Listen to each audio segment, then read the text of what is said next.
പാലക്കാട് നെന്മാറ സജിത വധക്കേസിൽ പ്രതി ചെന്താമരയ്ക്ക് ജീവപര്യന്തം. പാലക്കാട് ജില്ലാ അഡീഷണൽ സെഷൻസ് കോടതിയാണ് ശിക്ഷ പ്രഖ്യാപിച്ചത്. കേസ് അപൂർവങ്ങളിൽ അപൂർവമല്ലെന്ന് കോടതി നിരീക്ഷിച്ചു. 2019 ഓഗസ്റ്റ് 31-നാണ് കേസിനാസ്പദമായ സംഭവം നടന്നത്. ഭാര്യയുമായി പിരിയേണ്ടി വന്നതിന്റെ ദേഷ്യത്തിലായിരുന്നു കൊലപാതകം. ചെന്താമരയുടെ ഭാര്യ പിണങ്ങിപ്പോകാൻ കാരണം സജിതയാണെന്ന് മന്ത്രവാദി പറഞ്ഞതിനെ തുടർന്നായിരുന്നു കൊലപാതകം.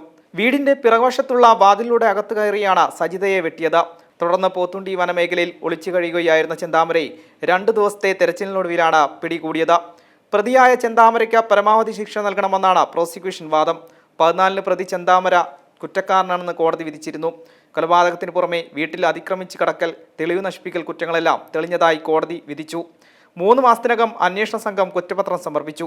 ഈ കേസിൽ അറസ്റ്റിലായ ജാമ്യത്തിലിറങ്ങിയ ചെന്താമര 2025 ജനുവരി 27-ന് സജിതയുടെ ഭർത്താവ് സുധാകരന്റെ അമ്മ ലക്ഷ്മി എന്നിവരെ വെട്ടിക്കൊന്നു. ഈ കേസിൽ അറസ്റ്റിലായയാൾ റിമാൻഡിലാണ്. കേസിൽ 68 സാക്ഷികളുണ്ടായിരുന്നത്. ഇതിൽ പ്രതി ചെന്താമരയുടെ ഭാര്യ, സഹോദരൻ, കൊല്ലപ്പെട്ട സജിതയുടെ മകൾ ഉൾപ്പെടെ 44 പേരെ പ്രോസിക്യൂഷൻ സാക്ഷികളായി വിസ്തരിച്ചു. സജിതയുടെ വീടിനകത്ത് ചോര പതിഞ്ഞ ചെന്താമരയുടെ കാൽപ്പാടുകളാണ് കേസിൽ നിർണായകമായത്. ഒപ്പം മൽപ്പിടുത്തത്തിനൊടുവിൽ പോക്കറ്റ് കീറി നിലത്ത് വീണ വസ്ത്രം ചെന്താമരയുടെ തന്നെയെന്ന ഇയാളുടെ ഭാര്യയുടെ മൊഴിയും പ്രതിക്ക് കുരുക്കായി. 2020-ലാണ് ചാർജ് ഷീറ്റ് സമർപ്പിച്ചത്.